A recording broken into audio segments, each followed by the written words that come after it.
আজকের এই সংবাদ সম্মেলনে লিখিত বক্তব্য পেশ করছেন ইসলামী আন্দোলন বাংলাদেশের মুহতারাম আমির হযরত মাওলানা সৈয়দ মোহাম্মদ রেজাউল করিম পীর সাহেব হুজুর।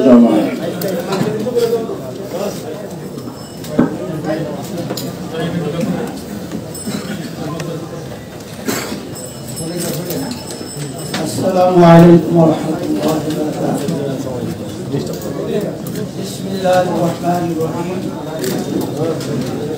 نحمده ونصلي على رسوله الكريم. أما بعد.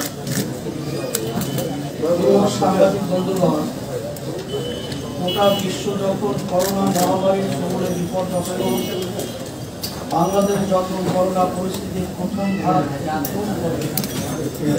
দ্বিতীয় ধাপের হুমকি সামলাচ্ছে, দেশের সাধারণ মানুষ যখন রুটি জোগাড়ের হিমশিম খাচ্ছে, দ্রব্যমূল্য যখন আকাশ চুম্বি, যখন নাগরিক সমস্যা মোকাবিলায় দলমতের মধ্যেও জাতীয় ঐক্যের প্রয়োজন সবচেয়ে বেশি, তখন দেশের একটি চিহ্নিত মহল কর্তৃক জনগণের মাঝে তুলে দেওয়া অপচেষ্টার প্রেক্ষিতে আজকের এই সংবাদ সম্মেলনে আপনাদেরকে আমন্ত্রণ জানিয়েছি।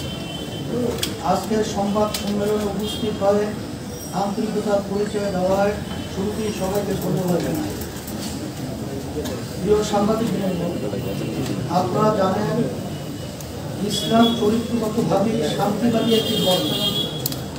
পবিত্র কোরআনে পরিষ্কারভাবে জোর করে কারো উপরে ধর্ম চাপাতে নিষেধ করা হয়েছে। পরে ইসলাম তার 1450 বছরের ইতিহাসে কখনোই কোনো জনপদে শক্তি প্রয়োগ করে ইসলামের কোনো বিধান চাপিয়ে দেয় নাই। অনুরূপভাবে বাংলাদেশের সমাজকে অপরাধমুক্ত রাখতে, কর্মমুখী করতে, সমাজের শান্তি শৃঙ্খলা রক্ষা করতে, সমাজের মানুষের মাঝে সম্প্রীতি, সহমর্মিতা ও সৌজন্যবোধ চর্চায় ওলামায়ে কেরাম শান্তিপূর্ণভাবে ধরে নিরলস চেষ্টা করে যাচ্ছে। প্রিয় সাংবাদিক বন্ধুগণ, আপনারা বর্তমান পরিস্থিতি জানেন। একটি সুবিধাভোগী মহল সাধারণ মুসলিম জনতার উত্থাপিত একটি মতামতকে কেন্দ্র করে গোটা দেশে বংশজঙ্ক হুমকি ধুমকি দিয়ে বিশৃঙ্খলা তৈরির চেষ্টা করছে। তাদের পিছনে বাংলাদেশের অর্জন, উন্নয়ন, সামাজিক সম্প্রীতি ও স্থিতিশীলতা বিনাশে কর্মরত কিছু দেশি বিদেশি চক্রেরও ইন্ধন রয়েছে বলে ধারণা করা হয়। স্বপ্নের পদ্মা সেতু প্রকল্পের ঢাকা কেন্দ্রের প্রবেশদ্বারে বঙ্গবন্ধুকে স্মরণ করে স্থাপিত হতে যাওয়া ভাস্কর্য নিয়ে একটি বিতর্ক তৈরি হয়েছে। 5-7টি মসজিদ মাদ্রাসার মিলন মোহনায় 2টি মসজিদের অবকাঠামো ভেঙে এই পয়েন্টে ভাস্কর্য স্থাপনের ফলে স্থানীয় ইমাম, মুসল্লি ও তৌহিদি জনতা সেখানে ভাস্কর্যের বদলে বিতর্ক করে উত্তম পন্থায় বঙ্গবন্ধুকে স্মরণীয় করে রাখার দাবি জানিয়েছিল।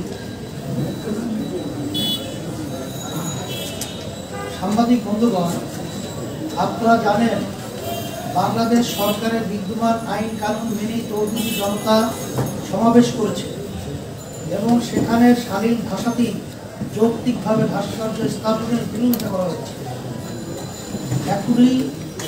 একই সাথে বঙ্গবন্ধুকে সম্মান জানানোর বিকল্প পন্থাও প্রস্তাব করা হচ্ছে।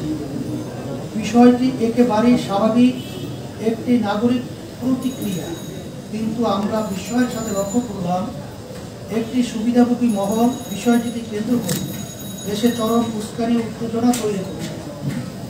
সরকার যেখানে প্রতিবাদ সমাবেশের অনুমতি দিয়ে যৌক্তিক আলোচনা ও মতামতের পরিবেশ সংযমের সাথে বজায় রেখেছে, সেখানে জনবিচ্ছিন্ন সুবিধাভোগী শ্রেণীটি ওলামায়ে কেরামকে সন্ত্রাসী ভাষায় গালিগালাজ করছে, ঢালাওভাবে অপবাদ দিচ্ছে, মাহফিলের মতো ধর্মীয় সংস্কৃতি উগ্র পন্থায় প্রতিহত করার ঘোষণা দিচ্ছে। রাজপথে সন্ত্রাসী কায়দায় উগ্র বক্তব্য স্লোগান দিচ্ছে, প্রকাশ্যে আলেম সমাজকে মারধর, অপমান, এমনকি তাদের প্রাণনাশের হুমকি দিচ্ছে। এমন পরিস্থিতিতে আমরা পরিষ্কার করে জানাচ্ছি যে ওলামায়ে কেরামের দাবির মধ্যে মরহুম বঙ্গবন্ধুর প্রতি অসম্মানও ছিল না, বরং বিষয়টি ছিল দেশের প্রায় 90% জনগণের বোধ বিশ্বাসের সাথে সাংঘর্ষিক মূর্তি স্থাপন না করে অন্য কোনো পন্থাকে স্মরণ করার দাবি, যা অনেকটা বস্তি রাষ্ট্রনায়ককে ইসলামের আলোকে দাফন কাফন না করে বিধর্মীয় পন্থায় তার শেষ কৃত্য করার মতোই নিন্দনীয় কাজ। আলেম সমাজ ও সাধারণ মুসলিম ধর্মপ্রাণ জনগণ এক্ষেত্রে সরকারের কাছে নিজেদের প্রাণের আকুতি তুলে ধরতেই পারে। মানা না মানা কর্তৃপক্ষের দায়িত্ব। এই যৌক্তিক দাবিকে কেন্দ্র করেই সারা দেশের দীর্ঘদিনের লালিত মুক্তিপ্রীতি ও বিজাতীয় চেতনার বহিঃপ্রকাশ ঘটেছে। বিষয়টিকে বিকৃতভাবে উপস্থাপন করে দেশের সর্বজন শ্রদ্ধেয় ওলামায়ে কেরামকে অপদস্থ করার হাতিয়ার হিসেবে গ্রহণ করেছে। এসব কোনো দেশপ্রেমিক মানুষের কাজ হতে পারে না। প্রিয় সাংবাদিক বন্ধুগণ, বাংলাদেশ স্বাধীন হয়েছে আজ 50 বছর হতে চলেছে। ঐক্যবদ্ধ এই জাতি মাত্র 9 মাসে দেশটাকে স্বাধীন করেছে। এখানকার মানুষের ভাষা, সংস্কৃতি, ধর্ম প্রায় এক। এমন ঐক্যবদ্ধতা যে কোনো জাতির জন্যই গর্বের। কিন্তু আমরা দুঃখের সাথে লক্ষ্য করছি একটি মহল জনতার এই ঐক্যকে ছিন্ন ভিন্ন করতে চায়। বাংলাদেশ একটি গণতান্ত্রিক দেশ। দেশ পরিচালনায় প্রত্যেক নাগরিকের মতামত প্রকাশের এখতিয়ার রয়েছে। সরকারের কোনো সিদ্ধান্তের গঠনমূলক সমালোচনা ও বিরোধিতা সভ্য সমাজের একটি বৈশিষ্ট্য। কিন্তু বর্তমান ক্ষমতাসীন সরকারের কোনো কাজের সংশোধনমূলক পরামর্শ প্রদান, গঠনমূলক সমালোচনা বা বিরোধিতা করলেই চিহ্নিত মহলটি পাকিস্তানপন্থী, রাজাকার, আলবদর, সাম্প্রদায়িক, মৌলবাদী ইত্যাদি বলে ভিন্নমত পোষণকারীদের প্রতি হামলে পড়ে। এতে করে জনগণের মধ্যে ক্ষোভ ও বিভাজন তৈরি হয়। আমরা মনে করি বিষয়টি জাতীয় উন্নয়ন অগ্রগতির পথে অপ্রধান অন্তরায়। প্রসঙ্গত স্মরণ করে যেতে চাই, ইসলামী আন্দোলন বাংলাদেশের প্রতিষ্ঠাতা ও তার পরিবার 71 সালে একনিষ্ঠভাবে মুক্তি সংগ্রামের সহযোগী ছিলেন। তার দরবার ছিল এলাকার সকল ধর্মবর্ণের মানুষের আশ্রয়স্থল। বিষয়টি এলাকার মুক্তিযোদ্ধাদের মাঝে সর্বজন বিদিত। যারা এই বিষয়ে বিতর্ক করছে তারা মিথ্যার আশ্রয় নিয়ে মুক্তিযুদ্ধের চেতনাকে তামাশায় পরিণত করছে। আমরা এর তীব্র প্রতিবাদ ও নিন্দা জানাই। প্রিয় সাংবাদিক বন্ধুগণ, ওলামায়ে কেরাম কোরআন হাদিসের আলোকে তাদের মতামত জানান মাত্র তারা কখনোই কাউকে আইন হাতে তুলে নিতে বলেন না। একই ধারাবাহিকতায় ওলাইপাড়ের মূর্তি নিয়ে তারা তাদের অবস্থান জানিয়েছেন। এর সাথে দেশের অন্য মূর্তি ভাঙার কোনো সম্পর্ক নেই। বিচ্ছিন্ন কোনো ঘটনার সাথে ওলামায়ে কেরামের মতামতকে উদ্দেশ্যমূলকভাবে সম্পৃক্ত করা ওলামা ও ইসলাম বিদ্বেষের নগ্ন বহিঃপ্রকাশ মাত্র। প্রিয় সাংবাদিক বন্ধুগণ, এখানে আরেকটি বিষয় উল্লেখযোগ্য।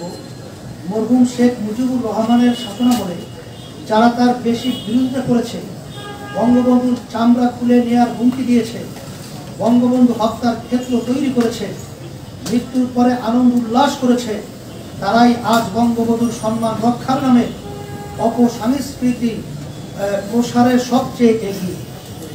অবস্থার দৃষ্টি মনে হয় এরা বঙ্গবন্ধুর কন্যা ও আওয়ামী লীগের চেয়েও বেশি মুজিব ভক্ত হয়ে গেছে। এখানে মনে হওয়া যৌক্তিক যে বঙ্গবন্ধুর সম্মান তাদের উদ্দেশ্য না, বরং তাওহীদ বিরোধী মুক্তিবাদী আদর্শ বিস্তারই তাদের মুখ্য উদ্দেশ্য, যা এদেশের বৃহত্তর জনগোষ্ঠীর চেতনা বিরোধী। তাছাড়া সরকারের উন্নয়ন বাধাগ্রস্ত করা এবং দেশের সামগ্রিক সংস্কৃতি ও শান্তি শৃঙ্খলা বিনষ্ট করাও তাদের দূরবর্তী লক্ষ্য। প্রিয় সাংবাদিক বন্ধুগণ, ভাস্কর্য মুক্তি ইস্যুতে চরম উস্কানির মুখেও দেশের শান্তি ও স্থিতিশীলতা বজায় রাখার স্বার্থে ইসলামী আন্দোলন বাংলাদেশ সীমাহীন ধৈর্যের পরিচয় দিয়ে এসেছে, কিন্তু এরই মাঝে গতকাল মুক্তিযুদ্ধ মঞ্চ নামের একটি ভুইফোর সংগঠন ইসলামী আন্দোলন বাংলাদেশের সিনিয়র নায়েবে আমির মুফতি সৈয়দ মোহাম্মদ ফয়জুল করিমের নামে একটি জঘন্য মিথ্যা মামলা দায়ের করেছে। সঙ্গে আরও দুইজন বিশিষ্ট আলেম আল্লামা জুনায়েদ বাবুনগরী ও মাওলানা মামুনুল হকের নামেও মিথ্যা মামলা দায়ের করা হয়েছে। আমরা বিষয়টিকে রাজনৈতিক ইস্যু মনে করিনি, যে কারণে ধৈর্যের সাথে পরিস্থিতি পর্যবেক্ষণ করেছি মাত্র। আমরা আমাদের দলীয় ব্যানারে বা কোনো সহযোগী সংগঠনের ব্যানারে কোনো কর্মসূচিও দেইনি। উগ্রবাদী শক্তি ও তাদের উচ্ছৃঙ্খল সহযোগীরা আমাদের নীরবতাকে দুর্বলতা ভেবেছে। আমি সরকারকে এসব অন্যায় সীমালঙ্ঘনকারীদের নিবৃত্ত করার অনুরোধ জানাই ও ক্ষমতাধীন সরকার এবং তাদের সুবিধাভোগী উগ্র সমর্থকদের সতর্ক করে বলতে চাই, এদেশের ধর্মপ্রাণ সাধারণ মুসলমানরা আজ ঐক্যবদ্ধ। শান্তিপ্রিয় ধর্মপ্রাণ মানুষের ধৈর্যেরও একটা সীমা আছে। আমরা অনেক অপমান সহ্য করেছি। সরকার যদি তাদের সুবিধাভোগী উগ্র সমর্থক এবং দেশের বিরুদ্ধে ষড়যন্ত্রকারী শক্তিগুলোর বাড়াবাড়ি ও উস্কানিমূলক কর্মকাণ্ড বন্ধ করতে ব্যর্থ হয়, তাহলে সাধারণ দেশপ্রেমিক জনতা ও ধর্মপ্রাণ মানুষ তাদের বিরুদ্ধে প্রতিরোধ গড়ে তুলতে বাধ্য হবে। সাংবাদিক বন্ধুগণ, মূর্তি বা ভাস্কর্য নিয়ে বিরাজমান পরিস্থিতিকে আমরা দেশ বিরোধী অপশক্তির চক্রান্ত আকারে দেখছি। আমরা মনে করছি ওরা বাংলাদেশের মানুষের ঐক্য বিনষ্ট করে ভিনদেশী এজেন্ডা বাস্তবায়ন করতে চায়, সামাজিক ও ধর্মীয় অস্থিতিশীলতা তৈরি করতে চায়। এ বিষয়টিতে সরকারের অবস্থান নিয়েও আমরা হতাশ। সাধারণ মানুষের নিয়মতান্ত্রিক একটি দাবিকে কেন্দ্র করে যখন কুচক্রী মহল দেশে ওলামাদের বিরুদ্ধে উগ্রতা ছড়াচ্ছে, তখন তারা তা দমন না করে আরও উৎসাহ দিচ্ছে। আমরা মনে করি তাদের এই ভূমিকা বরং বন্ধুকে ছোট করছে, তার সম্মানকে মানুষের চেতনার সাথে সাংঘর্ষিক অবস্থানে ফেলে দিয়েছে, অথচ এর কোনো দরকার ছিল না। জনগণ মনে করছে সরকার তাদের ব্যর্থতা, দুর্নীতি এবং অনিয়ম আড়াল করতেই এই অপকৌশলের আশ্রয় নিয়েছে। পরিশেষে আজকের সংবাদ সম্মেলন থেকে আমরা ইসলামী আন্দোলন বাংলাদেশের সিনিয়র নায়েবে আমির, দেশের বিশিষ্ট রাজনৈতিক ও ধর্মীয় ব্যক্তিত্ব মুফতি সৈয়দ মোহাম্মদ ফয়জুল করিম, আল্লামা জুনায়েদ বাবুনগরী এবং মাওলানা মামুনুল হক এর মিথ্যা মামলা প্রত্যাহারের দাবি জানাচ্ছেন। পাশাপাশি যারা দেশের উলামা সমাজকে এবং সম্মানিত ধর্মীয় ব্যক্তিদেরকে অশালীন ভাষায় গালিগালাজ করে, কটূক্তি করে, ব্যঙ্গ কার্টুন প্রকাশ করে, অপমান অপদস্থ করে গ্রামবাসের হুমকি দেয়, সংঘাত মারামারি ও মল্লযুদ্ধের আহ্বান জানায়, তাদের বিচারের আওতায় এনে শাস্তির দাবি করছে।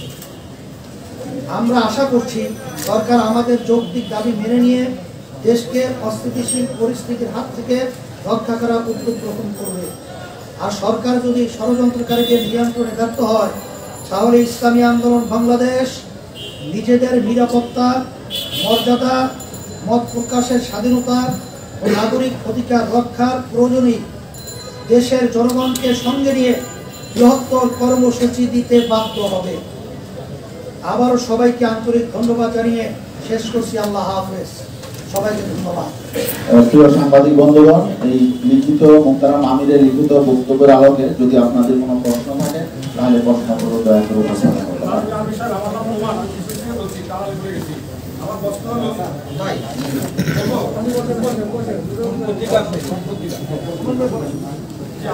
হলো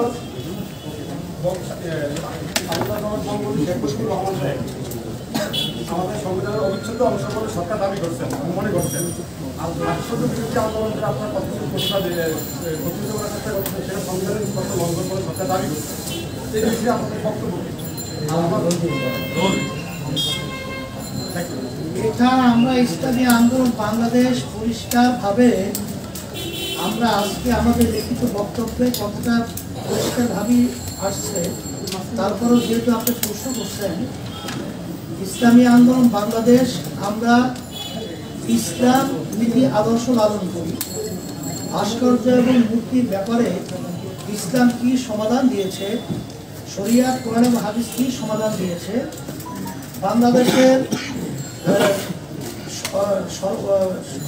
সকল উল্লেখযোগ্য হক্কানি ওলামায়ে কেরাম একত্রিত হয়ে ইসলামের যে এ ব্যাপারে যে সিদ্ধান্তগুলো তাদের মতামত প্রকাশ করেছে। এটা যদি সংবিধানের সাথে সাংঘর্ষিক আমি মনে করি না, কারণ বাংলাদেশ সরকার তার নির্বাচনের আগে তার নির্বাচনী ইশতেহারে প্রকাশ করেছেন যে সে যদি সরকার যদি গঠন করতে পারে, তারা যদি বিজয় লাভ করে, তারা ইসলাম বিরোধী শরিয়া বিরোধী কোনো আইন পাশ করবে না। বিধায় তার কথাকেই আমরা সমর্থন হিসাবেই ইসলামের নীতি আদর্শ ভাস্কর্য মূর্তি এটার ব্যাপারে কি সিদ্ধান্ত, এটাই আমরা আমাদের ইসলামী দেশিতে আমাদের মতামত প্রকাশ করেছি। বিষয়টা হচ্ছে কুষ্টিয়াতে মূর্তি ভাঙা হয়েছে, আমি সময় টিভি থেকে বলছি, কুষ্টিয়াতে যে মূর্তি ভাঙা হয়েছে এই বিষয়ে আপনাদের সমর্থন নাই? আর এ ব্যাপারে আমরা পরিষ্কারভাবে আজকে আমাদের লিখিত বক্তব্যে আমরা কথাটা উল্লেখ করেছি যে আমরা শুধুমাত্র ইসলামের দৃষ্টিতে ভাস্কর্য মূর্তি ব্যাপারটা পরিষ্কারভাবে আমরা ইসলামের দৃষ্টিতে মতামত প্রকাশ করেছি, কিন্তু মূর্তি ভাঙা বা কাউকে উস্কিয়ে দেওয়া বা মূর্তি ভাঙার ব্যাপারে কোনো মতামত আমরা প্রকাশ কোনো ওলামায়ে কেরাম করেন নাই, আমরাও করেছি এবং আইন শৃঙ্খলা আমরা হাতেও তুলে নিই। একটা ব্যাপার জানতে চাই, এই মূর্তি ভাঙাটা আপনার কাছে কি মনে হয় এটা কি ঠিক হয়েছে নাকি ঠিক হয়নি? মূর্তি ভাঙার ব্যাপারে আমরা পরিষ্কারভাবে আজকেও বলেছি, যদি এ ধরনের কেউ উদ্দেশ্য প্রণোদিতভাবে এ ধরনের আচরণ করে থাকে, এটা সম্পূর্ণ নিয়ম বহির্ভূত এবং এটা উদ্দেশ্য প্রণোদিত, এবং সাথে সাথে সরকারকে বলবো যে এটা সঠিক তদন্তের মাধ্যমে যে আসলে মূলত আমরা বিষয়টাকে যে বিভিন্ন কায়দায় যে সিসি ক্যামেরা রয়েছে তার যে ধরনটা আমরা লক্ষ্য করছি, এটা আমাদের কাছে প্রশ্নবিদ্ধ। এটা সঠিক ভাবে তারা তদন্তের মাধ্যমে দোষীদের ব্যাপারে তারা ব্যবস্থা নেবে, এটা আমরাও সমর্থন। আমার নাম হচ্ছে মোস্তফা মল্লিক, আমি চ্যানেলের বিশেষ প্রতিনিধি। আপনি একটা জায়গায় বলেছেন যে চক্রান্ত আকারে আপনারা দেখছেন এবং এটা বলছেন যে তারা ভিন দেশে জায়গা বাস্তবায়ন করতে চায়, আপনি তৃতীয় পক্ষ শক্তিটাকে কাকে বোঝাচ্ছেন? এটা আপনারা তালাশ করে বের করে নেবেন।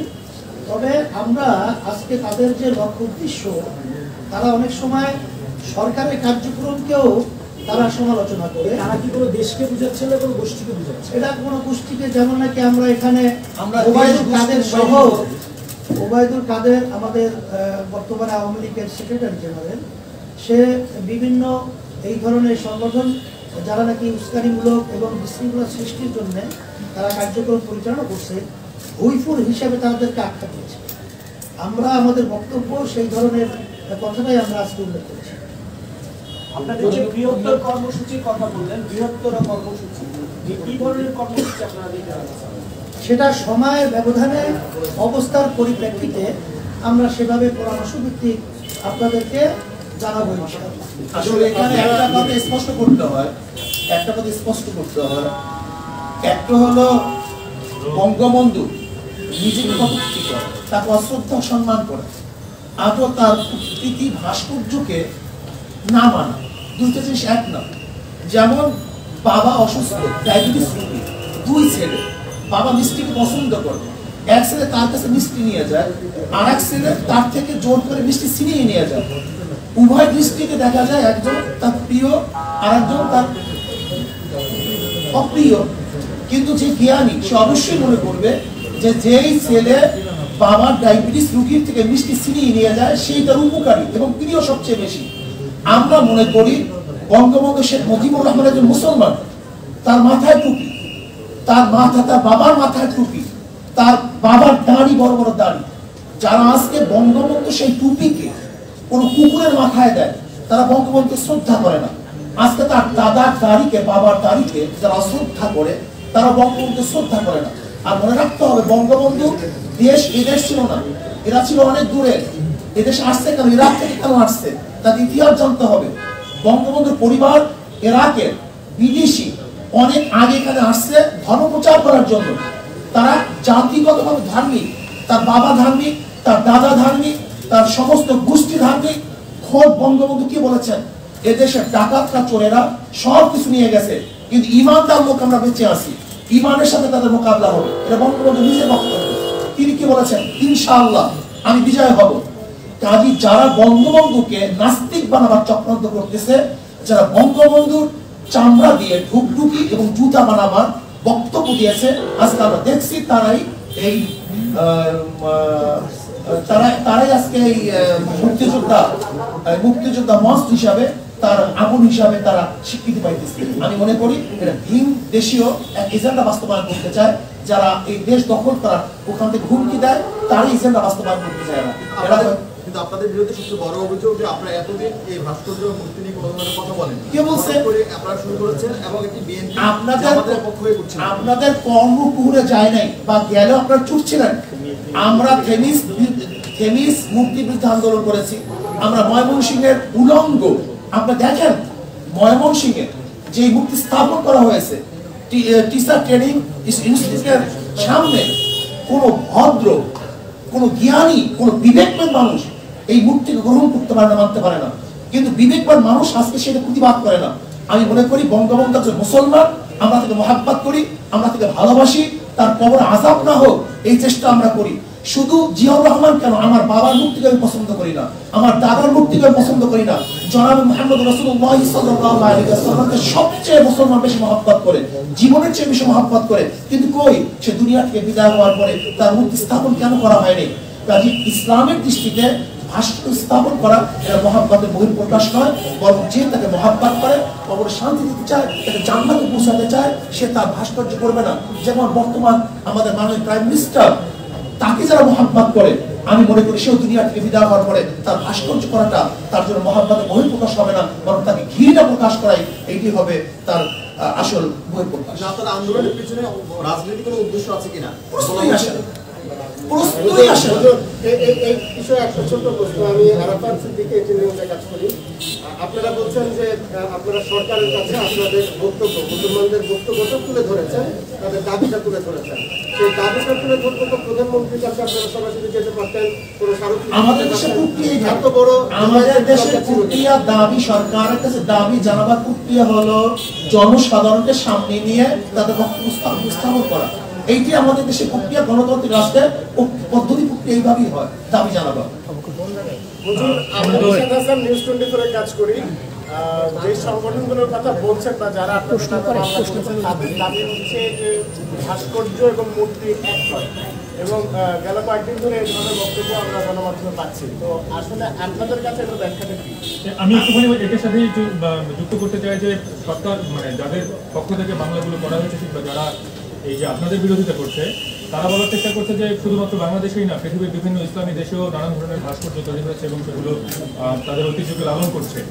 সুতরাং ভাস্কর্য এবং মূর্তি এক নয়, এবং ভাস্কর্য আসলে শরীয়ত বিরোধী নয়, এবং যারা ভাস্কর্য বিরোধিতা করছে তারা ধর্মের অপবাদ করছে। আপনাদের যুক্তিটা বলুন। আলহামদুলিল্লাহ, কত সহজ। যদি তারা স্থাপনের মূর্তি স্থাপন করবে না, যদি এটা সরকারের আন্তরিকতা হয়, তাহলে প্রমাণ করা দরকার ভাস্কর্যের মূর্তি এক কি এক না। যদি এক না হয় তাহলে দ্বিতীয় প্রশ্ন আসবে, আর যদি এক হয় তাহলে কি আসবে? আমি প্রশ্ন করতে চাই, যারা মূর্তি স্থাপন করে তাদেরকে কি বলা হয়? ভাস্কর বলা হয়। আর যারা ভাস্কর্য স্থাপন করে তাকে বলা হয়, তাদের ভাস্কর বলা হয়। সহজ কথা।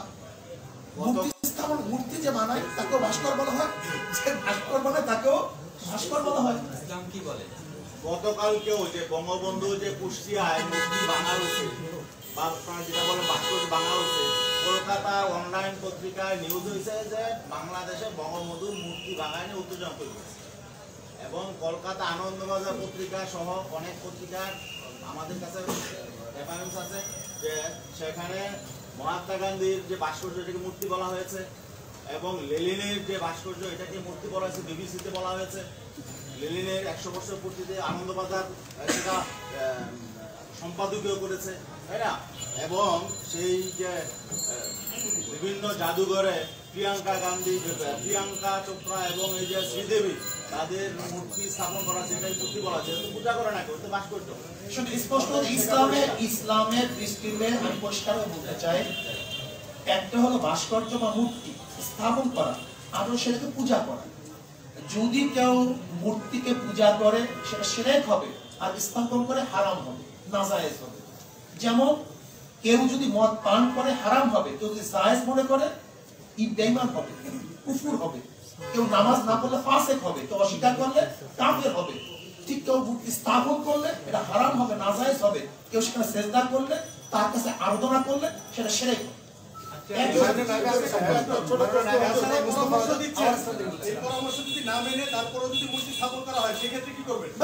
আমরা তো বলছি আমরা সচেতন করবো, আইন শৃঙ্খলা আমরা হাতে তুলি নাই। ইসলামী আন্দোলন বাংলাদেশ আজ পর্যন্ত আইন শৃঙ্খলা হাতে তুলে নাই। আমাদের কাজ হলো সতর্ক করা, পরামর্শ দেয়া, তাদেরকে জানিয়ে দেওয়া। আপনাদের এই প্রশ্নের উত্তরগুলো অনেকটাই আমাদের লিখিত বক্তব্য চলে আসছে।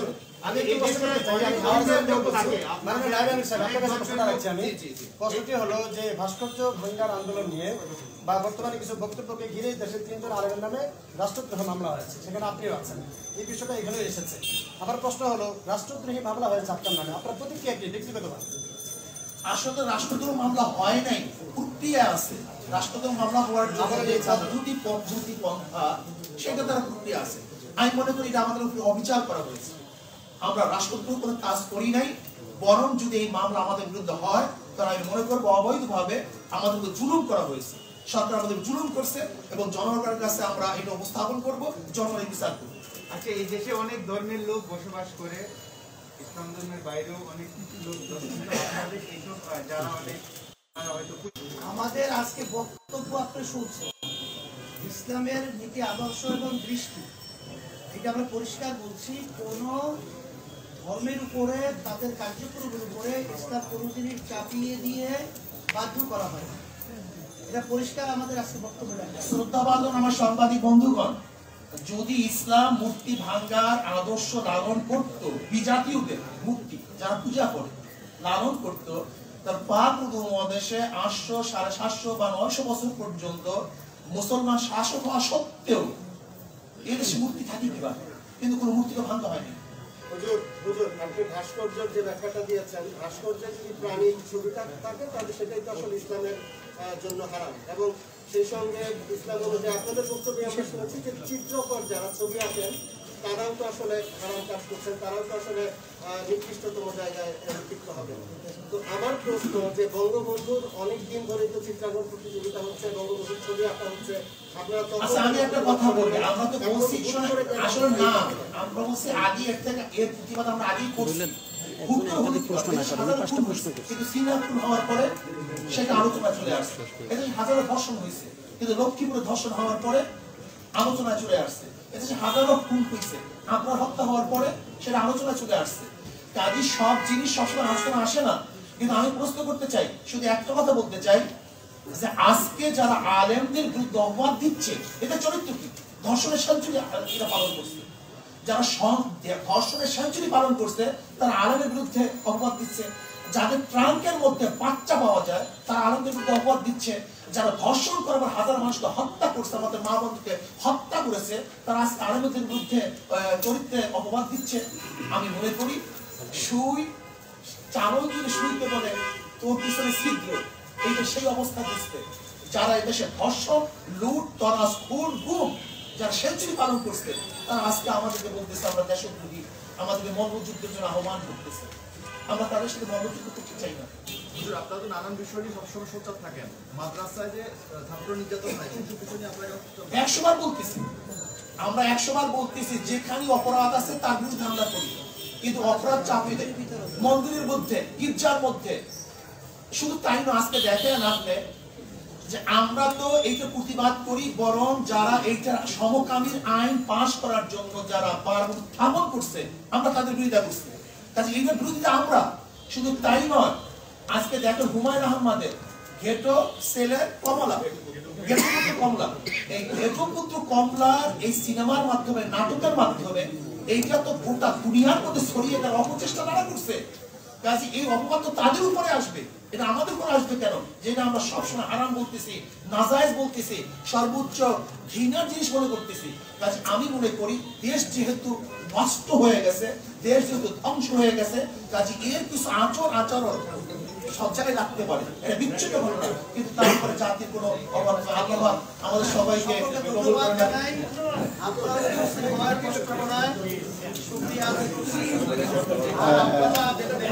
আপনাদের জন্য ব্যবস্থা রাখা হয়েছে, আশা করি আমরা